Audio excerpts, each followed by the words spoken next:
Greetings. Welcome to a discussion of life lessons of the Psalms. The Psalms is one of 5 books in the Old Testament which are categorized as wisdom literature.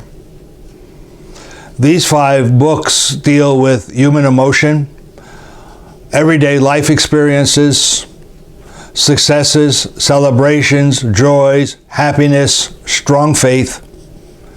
And they also deal with the pains and the hurts of life, the frustration, the challenges. In fact, they are so honest, they deal with human beings who are wondering if God still exists, if God still loves Israel, if God still loves God's people, because God seems absent or seems to have forgotten them. They do all of this without long biblical theology or systematic theology dissertations arguing over particular words and what they mean. Therefore, these 5 books, and in particular the Psalms, are a place to begin to look for the life lessons the Bible, the Scriptures have to teach us. Today we are going to look at the life lesson of choices have consequences, and we're going to deal with it from the Psalms. Now, as we begin this discussion, it's going to start with a question. Where can I find happiness? Before we begin to even try to answer that question, we need to recognize that it is a faith question, and all of the answers to this question are going to begin with, I believe. You see, this is not a scientific experiment where you have exact amounts and you can put together chemicals and then you can get a result and measure the result, and that result can be repeated in other labs and around the world. Rather, this is a faith question, and there is no empirical proof to guarantee that they are right. So what we're dealing with here is a matter of faith. Now, having said that, let me share with you 4 possibilities that I think our society, as a secular society, would use to answer this question, where can I find or where can I achieve happiness? The first answer is inadequate wealth. Now notice I didn't say great wealth. I didn't say it need to be a billionaire or a millionaire. But what you have is enough wealth, enough resources so that you're not afraid of running out of food you can eat every day. You have food security. And you can have shelter to protect you from the elements. And you have enough wealth or resources to contribute to a community, which then can lead to feeling good about yourself and maybe being all that you can be. The answer could be, I believe adequate health will lead to or achieve happiness. The second answer of our society could be, I believe being popular is a way to find happiness. We all like to be liked and we all like to be respected, and this is popularity. It is a great compliment to be asked to serve on a committee or with a group that wants to make the world a better place in which to live, who want to make contributions to social justice and to end discrimination. It's also a very good feeling to be invited to the party. And it is even a better feeling that when you're sitting in a cafeteria or you're sitting in church and 1 or 2 people come up and want to be in your company because they know who you are, they know your name, and they know what you contribute to make this world a better place. I believe being popular is a way to find happiness. A third way is to meet goals. I believe that we can find happiness, achieve happiness by meeting goals. I know I have my goals. I have a goal for this day. I have a goal for the coming week. I have a goal for the coming year. I even have goals for the rest of my life. Those final goals are my bucket list. And every time I can check off something from today's list or goal, or next week's goal, or even next year's goal, or off my bucket list, there is a sense of accomplishment. And in that sense of accomplishment, I can achieve, or I can find, happiness. The fourth way to define where I can find happiness is, I believe it is in achieving independence, or being largely independent from others. When I'm independent, I set my own values, attitudes, lifestyles. I decide what's right and wrong. I am the law unto myself. And when I can achieve being the law unto myself, when I decide what I'm going to do without the influence of others, many will say, I believe this leads to happiness. This is how you find happiness. Now, if we can ask this question, where can I find happiness in secular society? I think we should also ask the question, where can I find happiness in the Bible? And just like the secular answer, these answers to this question are based upon faith. I believe the Bible gives us the answers, and when I follow those answers that the Bible gives, I am going to find happiness. I am going to achieve happiness. Now, following this up, the Old Testament has three ways to define happiness. There are more, of course, but these are the three dominant ways the Old Testament talks about happiness. And the first way is, happiness is a long, happy, healthy life. We say very often, when you have your health, you have everything. Well, when you have your health as a young person, you can do many things without being inhibited with pains and hurts. And as we age and we have healthy life, we don't have to stop doing the things that we enjoy just because we're getting older. Long, healthy life, I believe, many would say, leads to or achieves happiness. The Old Testament also says happiness can be achieved, can be found in wealth and prosperity. And again, this mirrors the secular answer, not billionaires or millionaires, but enough security and wealth and prosperity that we have food certainty and shelter, and that we belong and contribute to community, that we can feel good about ourselves, achieve the best that we can be. And the third answer that the Bible offers in the Old Testament is, happiness can be achieved or found in family and friends.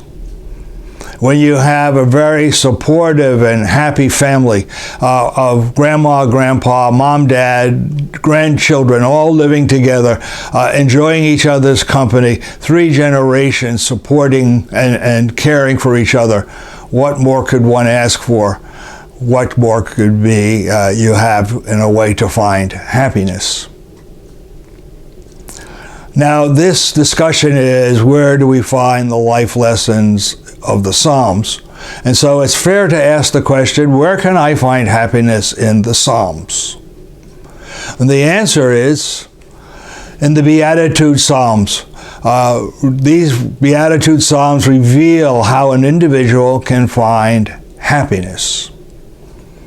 The Beatitude Psalms always begin with, happy are those who, or blessed are those who.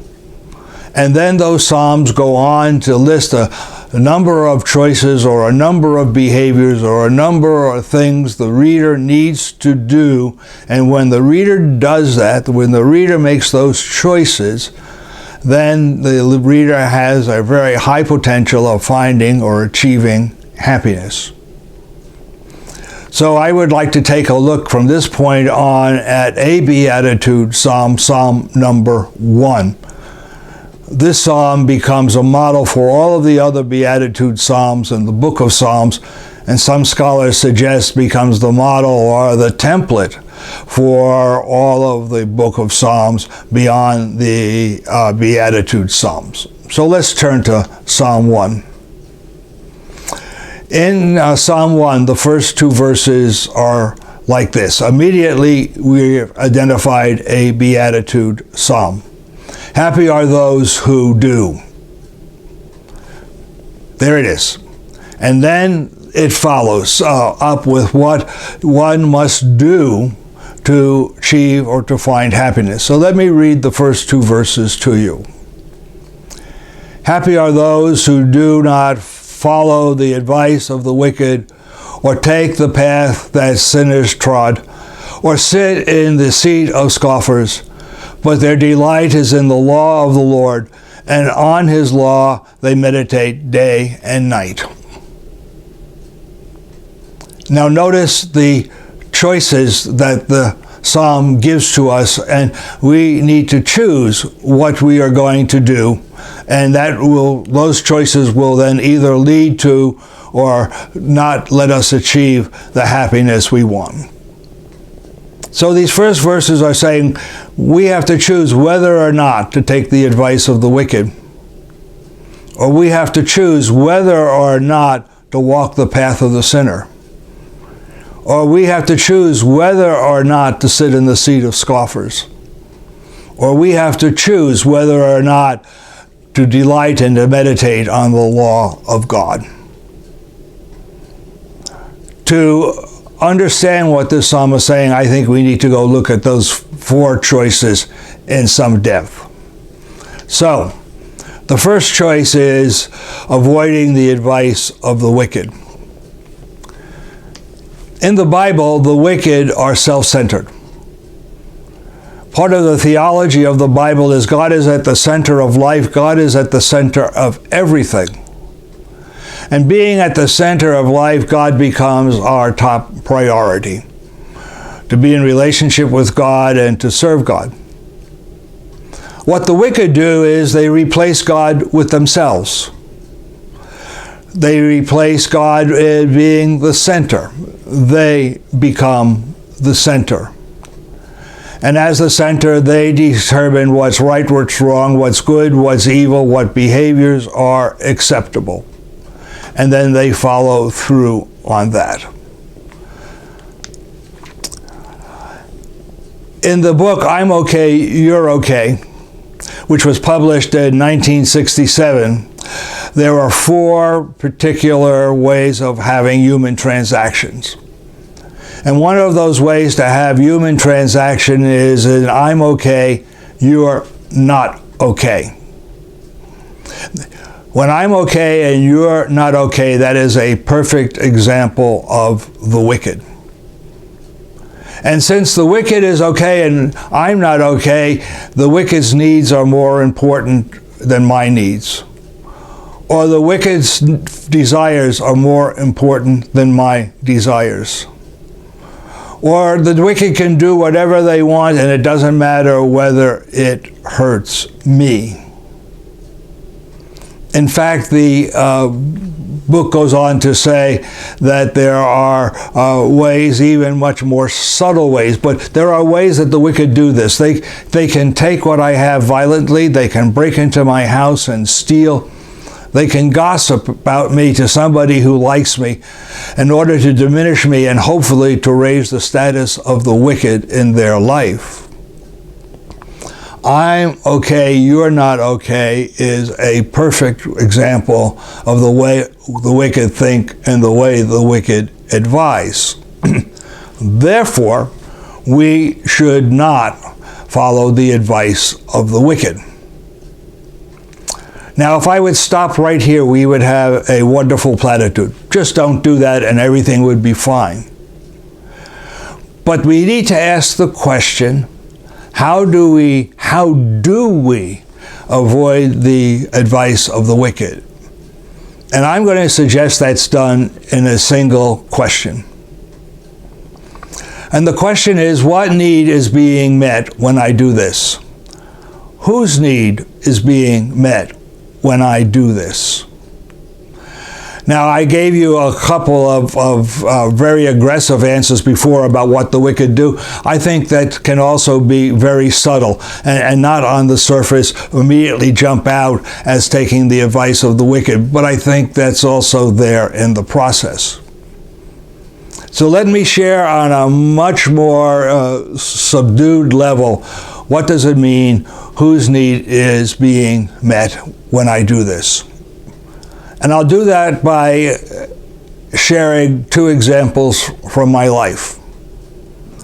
The first example is we were going to celebrate my wife's birthday. And about a month before the birthday, I had decided on the perfect gift that I was going to give to my wife. And I was absolutely sure that she would just love this gift, that it would be the perfect gift. And somewhat with great delight, I might become the Prince Charming on the horse riding in and saying, "Here, my love, this is for you."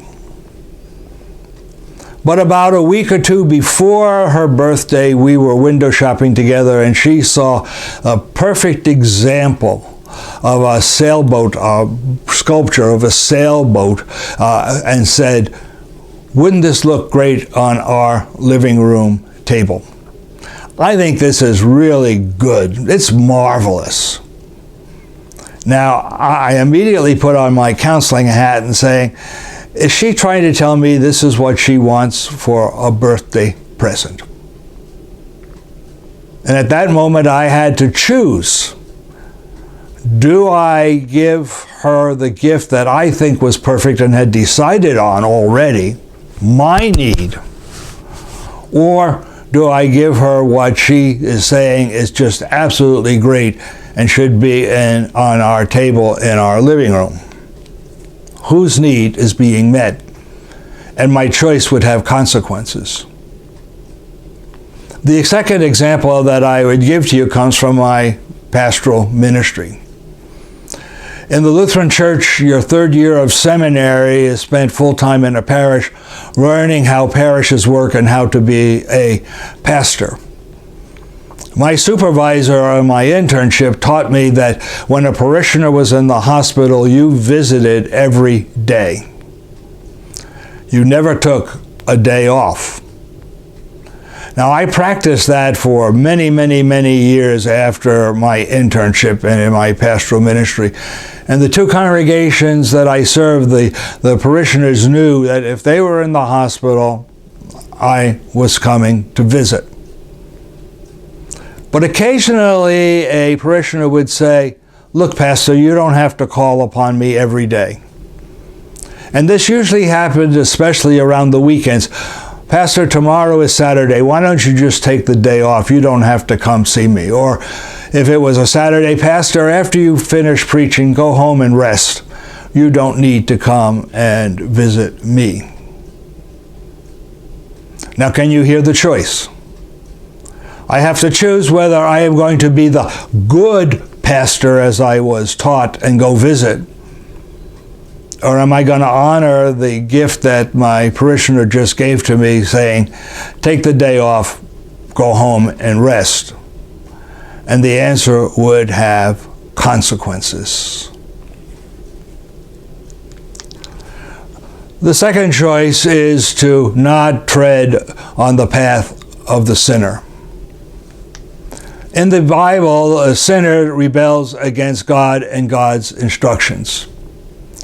I use the word instructions here because when we talk about law, it too easily becomes legalism. The law in the Old Testament was never meant to be a legalistic system. It was to be an instructive system. And so I use instruction here. The sinner rebels against God's instructions. Now, as a way to summarize this, I could say to you, the sinners rebel against having God as the top priority in life. Too often we have other priorities besides God. Or the sinner is not worried about honesty, integrity all the time, especially when the sinner calls upon God's name to support a lie. Well, the sinner doesn't follow God's time management, i.e. setting aside time for worship and prayer and study. Or the sinner is not always committed to stable families, loving families, caring families. And what are these laws about killing and adultery and stealing and bearing false witness? And do they really apply to all of life? And then there's coveting. Now, many scholars believe that what I just said to you is a perfect summary of God's instructions. And they are the 10 Commandments. And so I gave them to you just using some modern terminology. Again, if I would say to you, don't walk the path of the sinner, that is a very nice platitude. So the question really gets to be, how do we avoid walking the path of the sinner? And again, it comes in a question. What would Jesus do? Now that's a great question. It's a marvelous question.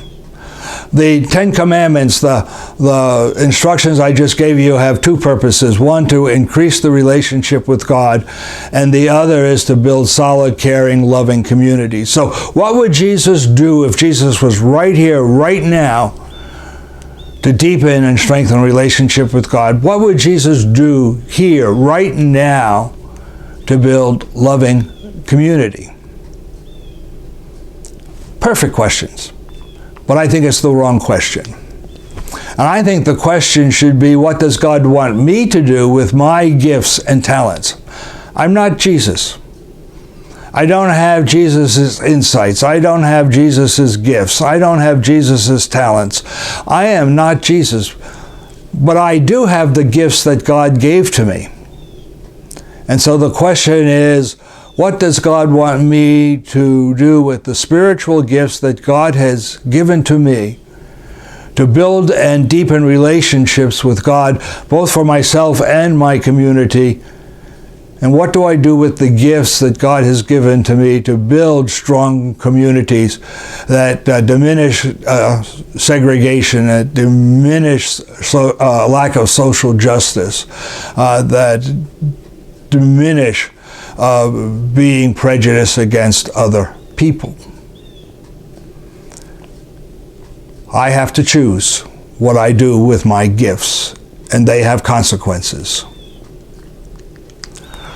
The third choice is not to sit in the seat of scoffers. In the scriptures, the scoffer is one who denies God, or if the scoffer believes God exists, God is not very powerful. God does not have the power to make something happen, nor does God have the power to stop something from happening.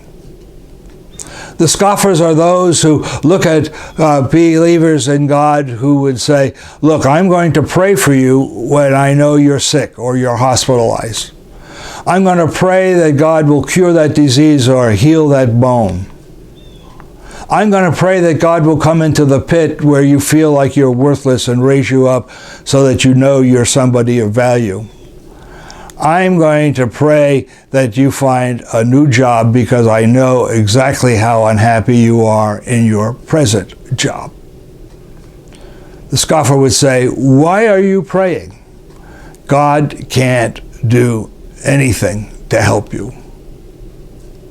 I'm also caught that in the Old Testament, scoffers are usually foreign nations making fun of Israel's God because God was supposed to protect Israel in battle and it failed. It did not happen. And so they laugh at Israel and say, so where is your God? Or has God become a second-class citizen in the council of gods? Now again, to just say, don't sit in the seat of scoffers is a platitude. So how do we avoid sitting in this seat? And I'm going to suggest the way we avoid sitting in the seat of scoffers is to remember and enumerate the times that God has been present in your life and in my life and in the life of God's people. By this I mean go back on a very regular basis, maybe even a daily basis, and say, where was God here in my life today? Was that telephone call that gave me courage and encouragement just a coincidence, or did God somehow inspire the person who called me to call me? Or when was the time that God opened a door for me? Was it a coincidence that a person that I knew from church told me about a job that I would thoroughly enjoy, knowing that I was not overly happy in the job that I had? Just coincidence? Or did God somehow inspire that church member? Where was God in the presence of the life of our church? Do you remember when we needed a repair and we didn't have money, and suddenly there was the gift to bring money? Coincidence? Or was God somehow behind it? The more we can enumerate and identify where God has been in our life, the easier it is to avoid the seat of scoffers. And by the way, that raises up and strengthens and builds our faith. The fourth choice behind us is to delight in the law of God, or to delight in the instructions of God. To delight in the law of God is to read, study, and to live God's instructions in our life. When we delight in the law of the Lord and meditate on it, there are three benefits. The first is reading the law, reading the instructions of God centers on God. It tells us who God is, how God behaves, and what God expects from us. Those are key questions. Every time we read the scriptures, we ask those questions. What is this text telling me about God? Who God is, how God behaves, and what does God expect or want from me? The second way is to teaches us how to build community. Passage after passage after passage describes behavior that strengthens and builds relationships with neighbor and friends and family. And we read down that list and say, all right, if I really want to find happiness, here is the way that I do it. God is telling me just how to do it, and I just need to choose. Do I practice those behaviors in my life? And the third great benefit here is being open to new possibilities. I just finished reading a book on the prophet Isaiah, chapters 40 to 66. And as I read those chapters in Isaiah, over and over again, almost on every page it was, in these chapters God is coming to have a new creation, to right what went wrong, to build up a new creation that is filled with love and happiness and joy, peace and harmony, to give us all new opportunities in the life that we live. When I delight in the law of the Lord and meditate on it day and night, I am centering on God, I am building community, I am being open to new possibilities. Now, let me sum this up with a quote from one of the commentaries I read in preparing for this discussion. It was the last lines within the commentary on Psalm number 1. And the author said this: God's blessings are not rewards for doing something good. God's blessings are not reward because I attended church 4 Sundays in a row. Therefore, I deserve the new car, I deserve the raise, I deserve the vacation that I really want to take. No, this author followed the major teaching of this psalm. God's blessings are the consequences of an individual's choice. the consequences of avoiding the wisdom of the wisdom of the wicked, avoiding the path of the sinner, and avoiding the seat of the scoffer. And when we make those choices, we have the ability or the great possibility of achieving happiness, of finding happiness. Thank you for being a part of this discussion. Thank you for listening and caring. I hope it was meaningful for you. I hope it provided some new insights or affirmed some long-held belief. And I hope that it inspires you to consider and to look at the choices you are making every day and to see the consequences of those choices. Again, thank you for being here.